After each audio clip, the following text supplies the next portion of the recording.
Hello everyone, welcome to lesson number 3.3, the metaphysical and spiritual causes of illness.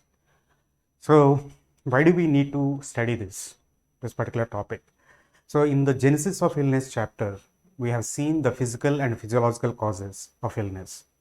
And in 3.2, we have seen the psycho-emotional causes of illness. Now, the third one is spiritual and metaphysical causes. Why is this important?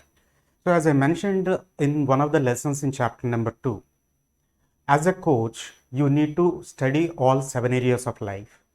And in that, spirituality is one. The religious disposition of your client or patient, you need to understand him or her uh, uh, in this aspect as well, okay, to get a better idea of who the person actually is. So, holistic nutrition is all about studying the person rather than studying a disease or a disorder. So, this particular aspect plays a major important role in ascertaining what kind of a person your client or patient is. So, Osho, one of the best philosophers to come out of India and a very influential spiritual teacher, he says that, he makes a wonderful observation that there are more people dead because of religion than by war and disease. Okay, so this forms a part of, an integral part of who your client is. That is the reason why we need to study about the religious aspect or the spiritual aspect or the causes. Are there any causes? Because people come with so many assumptions, so many concepts, so many belief systems about God, spirituality and religion. So the first one, if there are atheists who don't believe in any kind of God, right, your problem is half solved. But there exists another problem. That means they deny part of what is. Okay, that makes them more rational and logic. So that means unless and otherwise you give them sound scientific basis for the existence of disease, or this is something which our senses are not able to perceive. Okay, this gives you an idea about what kind of a person your client is. So that solves a bit of problem with atheists. But when it comes to theists, there are so many systems that people follow all over the globe. So there are monotheistic religion and polytheistic religion. For example, if you take Islam and Judaism or Christianity, something like that, they believe in a single God. And polytheism, for example, Hinduism, there are like millions of gods. So we need to understand as a coach, I mean, we don't have to believe in it, okay, but we need to understand where they are coming from. Got it? Where they are coming from. So, and what kind of idea of God they possess. Some people are religious and some people are only spiritual. They don't believe in any God, though they belong to a particular religion. They practice more of spirituality. And these days, this mindfulness, meditation, and all these things are coming, and it is like cross religion. Almost from all religions, people are practicing what meditation is, or breath work, mindfulness, all these things. So, this gives us a context to go into our actual class.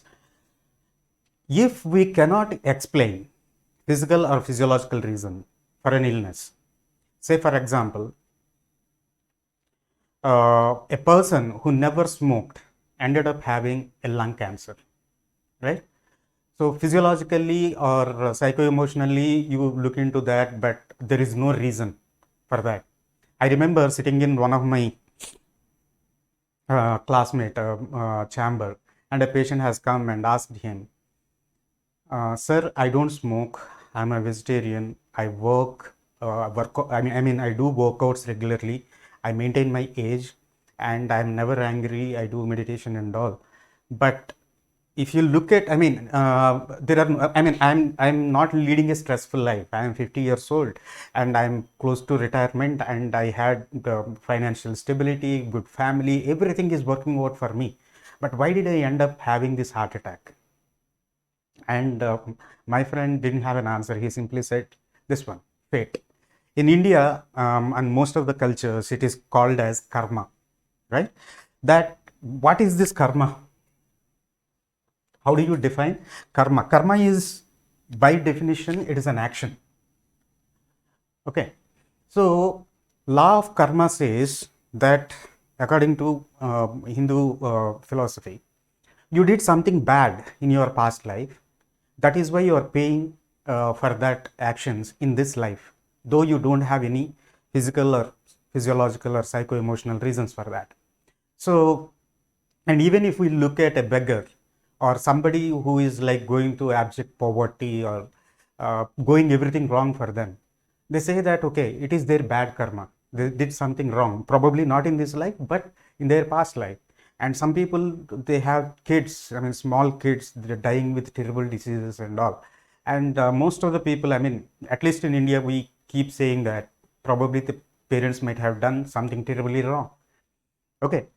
So, this means karma, is it real? And who is taking note of our karmas, good karmas and bad karmas? So they say God, right? Interestingly, try to understand the paradox here. I mean, I explained this a bit in previous chapter number 2, but it helps in reinforcing the belief. So in Indian tradition, that there is a God who counts all your sins, and if you are what do you say? Your good deeds are better than your bad deeds. You go to heaven, and otherwise you go to hell. So there is one guy who actually counts all this karmas that we do. He's called Chitragupta. So, but if you look at the story, okay, and I told you that we are nothing but energy beings. In life is a paradox, and before that, reality, the illusion called reality. In that, all the atoms are bound together to form molecules with the help of photons, energy. That energy we draw from sun, okay, directly. I mean, sunlight falls on plants, plants make food, and food is coming to us, and those atoms are bound together by this energy. And we know that atoms are nothing but empty space. Okay. So what we are, if you take away the matter, everything is space and nothing but energy. That means we are made up of energy. That means we are drawing our existence directly from the sun. Okay. And this Yama is the son of Lord Sun. Okay, sun, sun.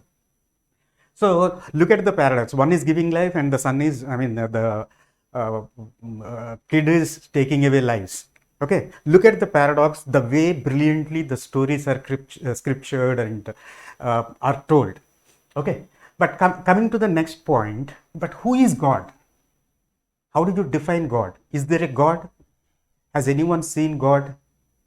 Right? So different belief systems, they believe in different kinds of gods, right? So for example, Parsis, they worship fire, Zarathustra, and Christians, they believe that God is in heaven in clouds with angels, Michael, and all these people. And he is sitting on a throne, and yeah, even when Jesus says, "I am the Son of God," so they actually believe that there exists a God sitting in the clouds or some in another dimension. And Hinduism is like, it comes with a lot of scriptures. Okay, and I asked one of the seers from, I mean, very renowned man, sir, there are so many gods, but what is Hinduism? And we know that people say that Hinduism is a way of life, it is not a religion and all. But why so many gods and all? So the actual religion, according to Vivekananda, Hinduism, the essence of it is in Vedanta. That is end of Vedas. There are 4 Vedas, 4 religious textbooks, and end of Vedas is Vedanta. So all your Upanishad, Aranyakas and all these things together, they form Vedanta. And in Vedanta, they say Aham Brahman. That means I am God. Okay. And to convey this particular point, they have come up with different kinds of stories or, things.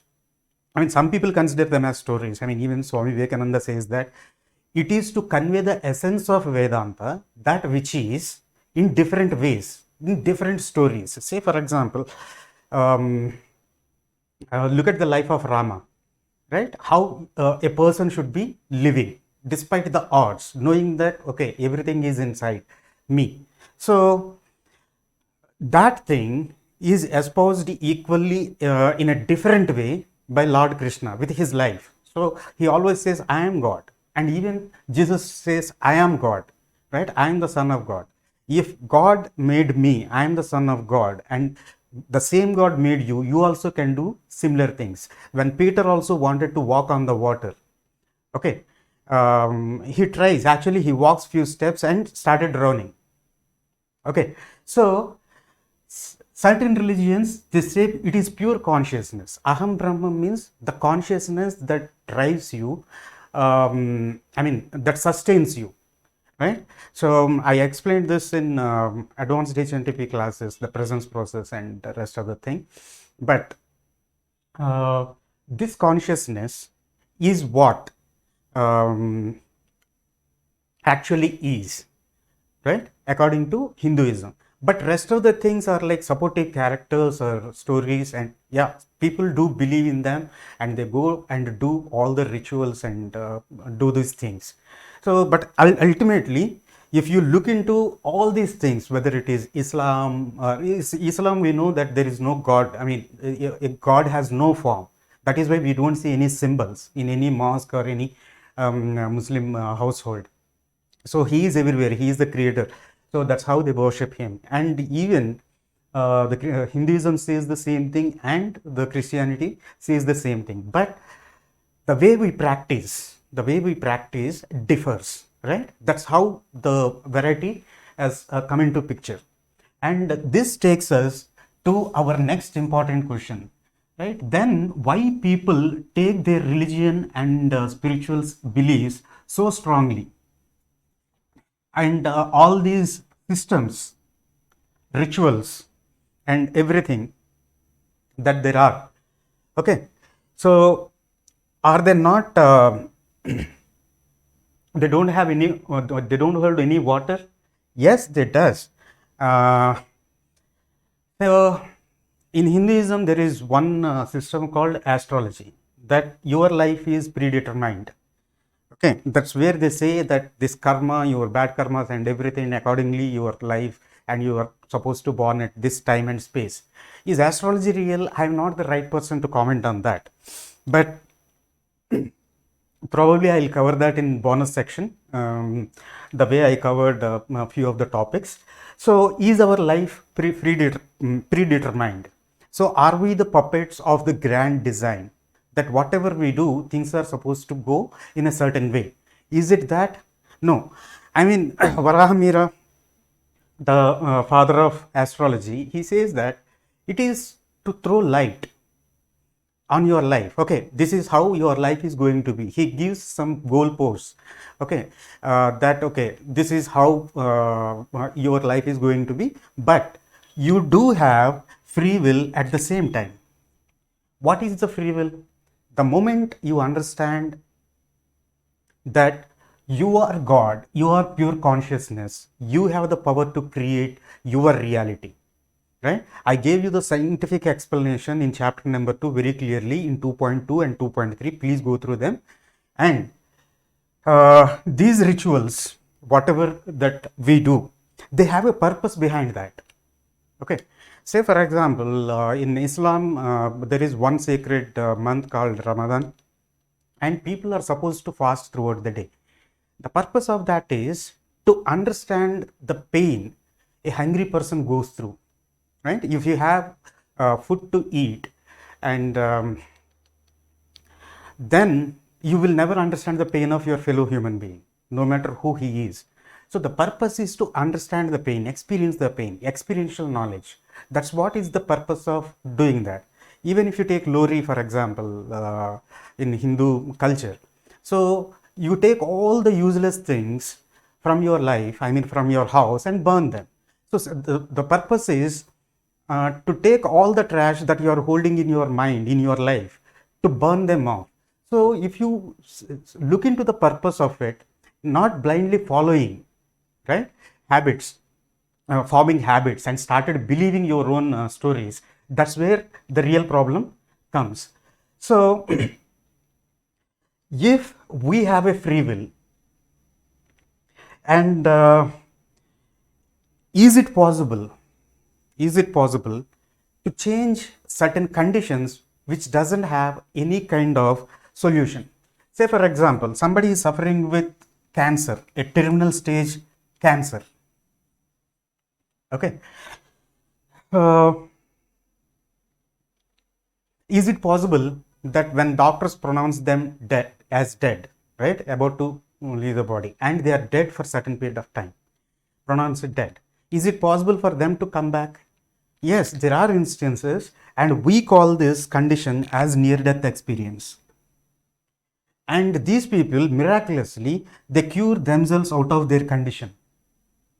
And placebo, you are the placebo, the author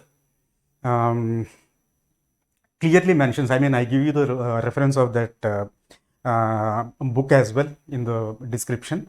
And he talks about one cancer patient where he was misdiagnosed as a cancer patient, and the doctors pronounced that they are called, I mean, I explained this in psycho-emotional causes as well, that it is possible, I mean, the person dies thinking that, okay, he has terminal illness and that is why he is supposed to die.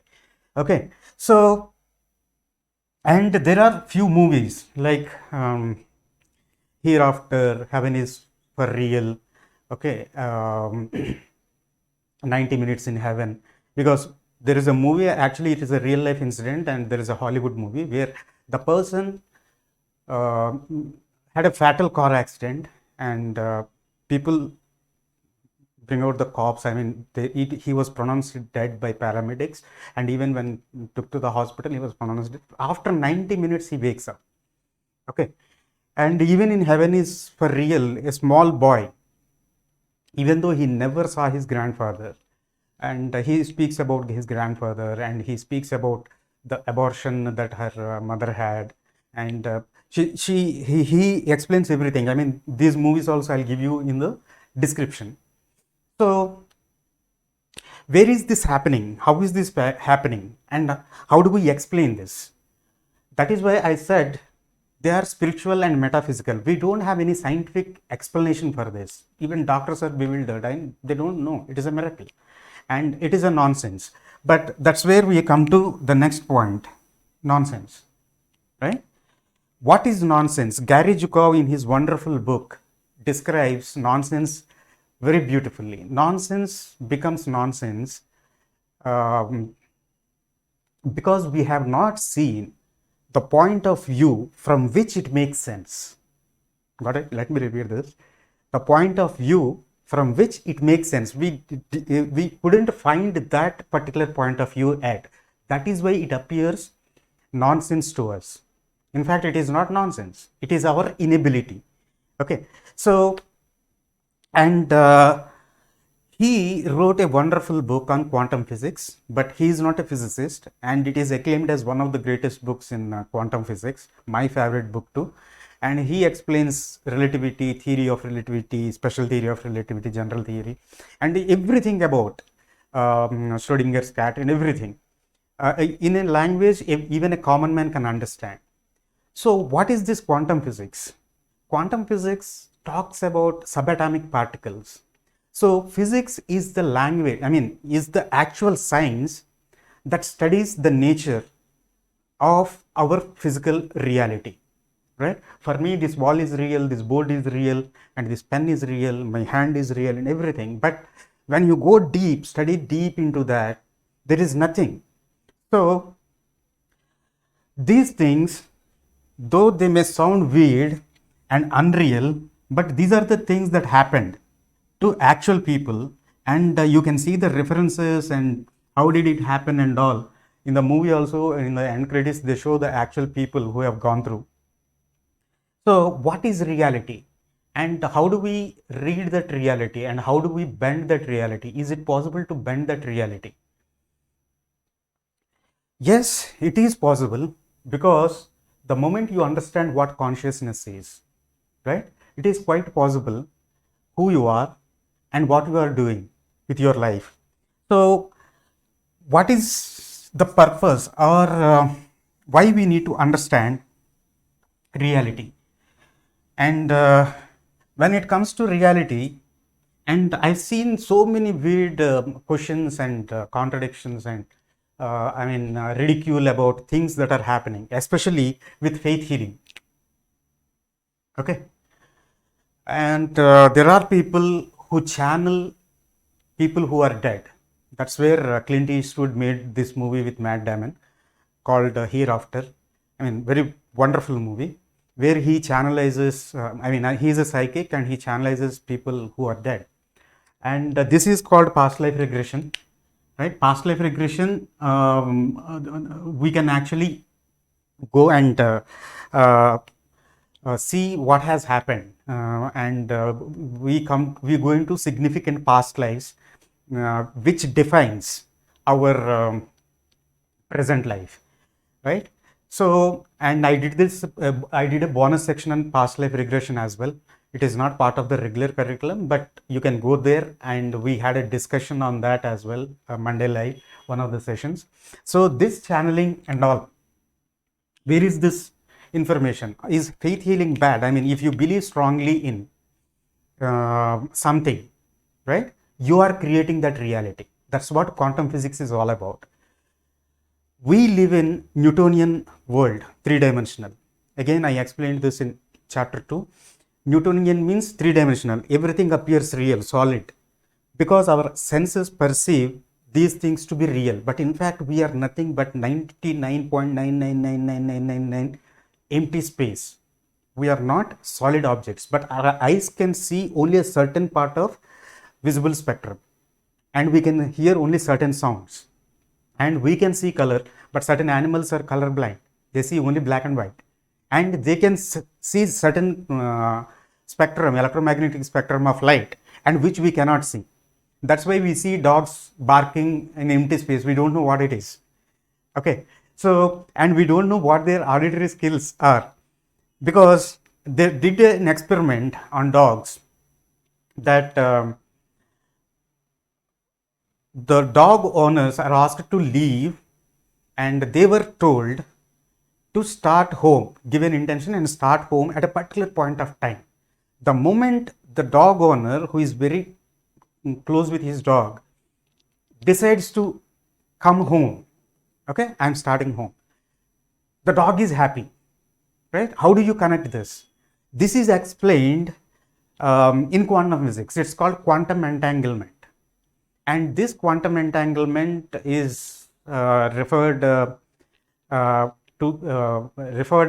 by Einstein as spooky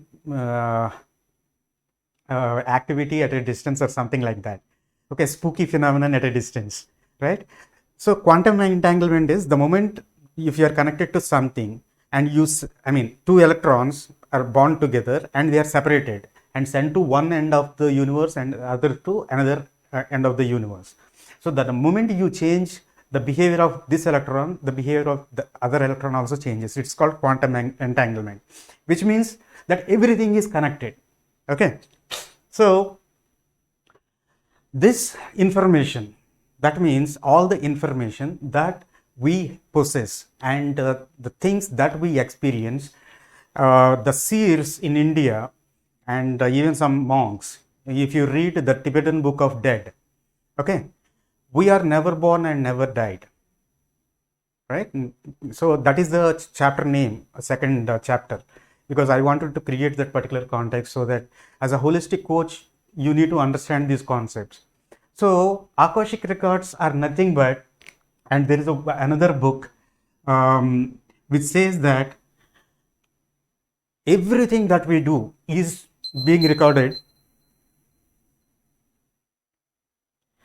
everything that we do is being recorded and is there in clouds, right? Is there in Akash.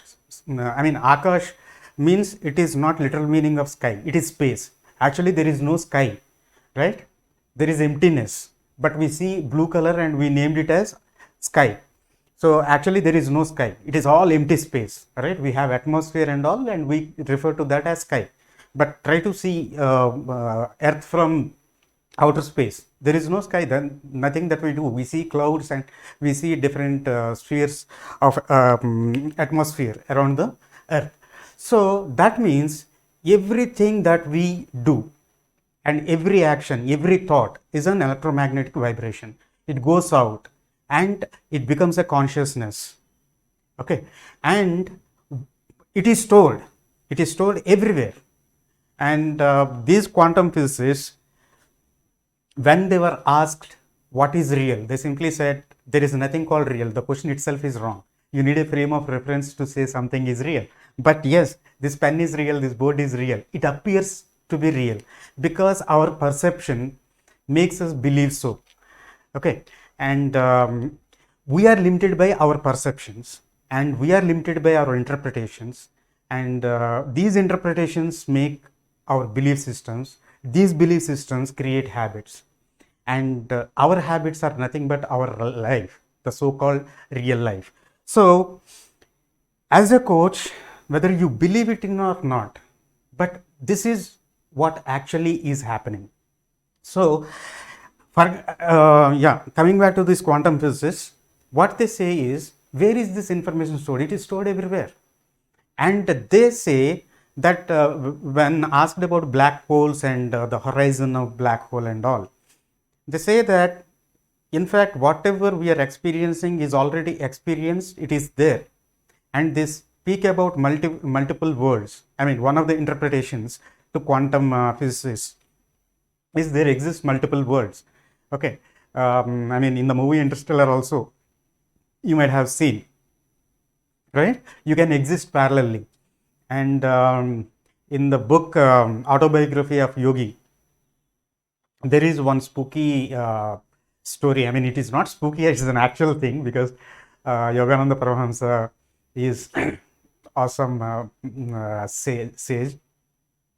He mentions that a yogi can be at two multiple times, right? And quantum physics also says, it's not only the religion, the quantum physics also says that it is possible for a person to be at two different places. That means in two universes, because as I said, we are limited by our perceptions, right? Our apparatus is not sophisticated enough to see beyond. So faith healing, does it help? It all depends upon how you train, okay. So people ask this question, right? Does meditation help?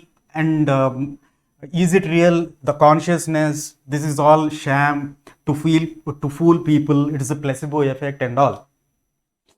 Yeah, they are right to believe. They have their right to believe so, or say so. But let me ask you: you take a cricket bat and ball, and I'll give you a stadium and rest of the 21 players to play. Can you make 100 centuries just like that? Or if I give you all you need is a tennis racket and a ball and a court, can you win Grand Slams? It takes a lot of practice, right? It takes a lot of practice, hours of practice. In Outliers also, the book Outliers, he mentions clearly about how much practice it is required to go into that particular state of excellence. So these physicists, they studied matter, and finally are able to understand what is that our body is made up of, what is this universe is made up of, okay. They went out and studied, used sophisticated apparatus, and they found out that this is not real, okay. Only the consciousness is real. I mean, they didn't say consciousness, but there is energy. They are now talking about dark matter, dark energy. I know it is a bit overwhelming for our class, but from there, from nothingness, it is called quantum field. From that, everything is coming up. And that's what they say. Similarly, some people, like people who are like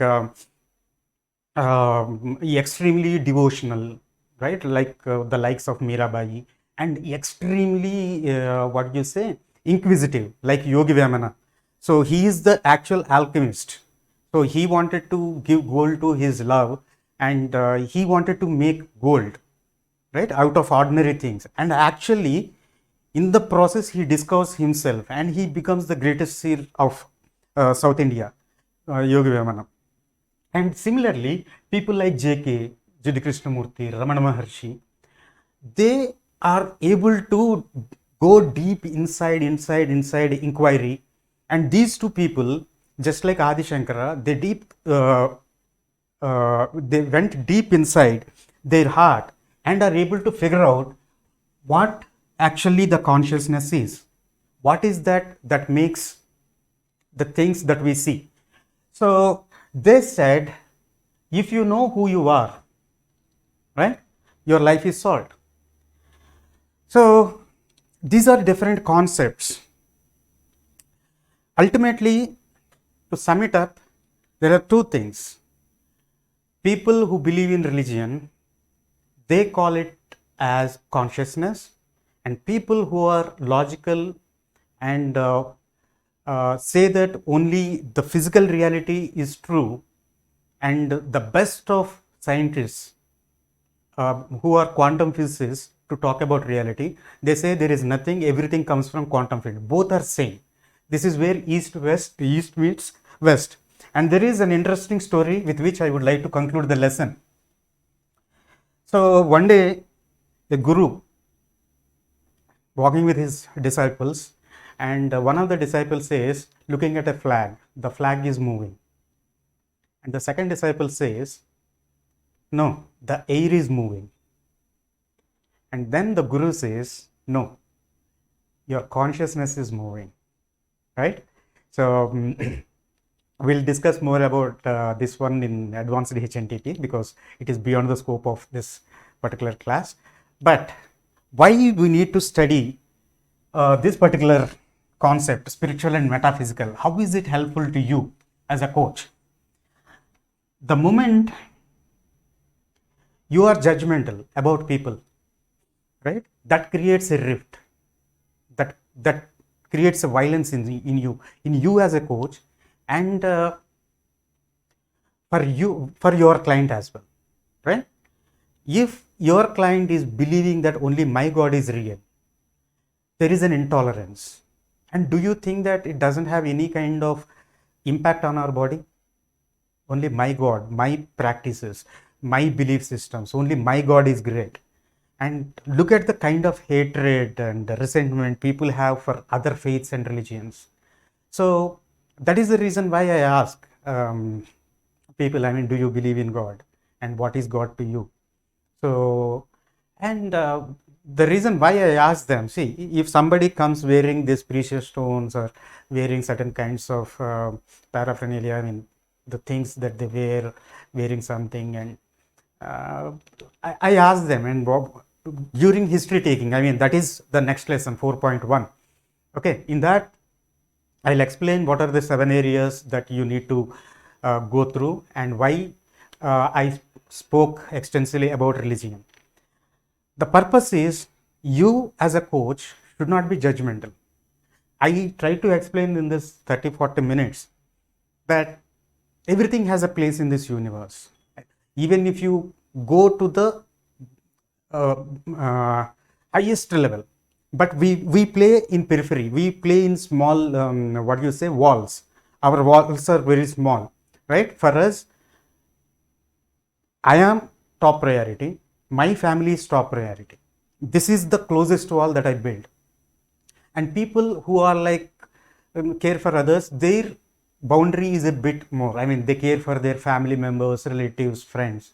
And people who are leaders, I mean, they care for their community and they want to do something big. And people who are like great leaders, right? They become prime ministers, right? They want to inspire. And if you break those walls, right, that's where you actually become a master like Eckhart Tolle or uh, what did you say, Swami Vivekananda. So that's how the teachers are built. So if you go beyond that stage, that is God's state. So who is God? What is God? God is nothingness, right? Fire is a God, right? Consciousness is a God. And some people say, you are the God, I am the God. So if you go into that extreme, there is no God. If you go inside, there is no God. Who is left? Who is asking the question? That person is God. So if you develop this particular kind of temperament towards religion and this thing, then if your bandwidth is complete and you know where exactly is your client standing, and you can break those walls that your client has built for themselves, and you can find solutions. So this we'll be discussing in our Monday live on this particular session. So the last one, as I said, it will help you counsel better and be more than what you are. Okay, we are not here. We are not here to suffer. If we all want our kids to do better than us. If someone believes in God, right? Do you think if you think you are the son of the God, do you think God wants you to be limited? The purpose of religion or spirituality is to expand yourself, right? That is the purpose. So as coaches, I mean, I'll be giving you a lot of books to understand this. The moment you open up your mind and try to see things for what they are, okay, we can heal so many people. See you in the next class. Thank you.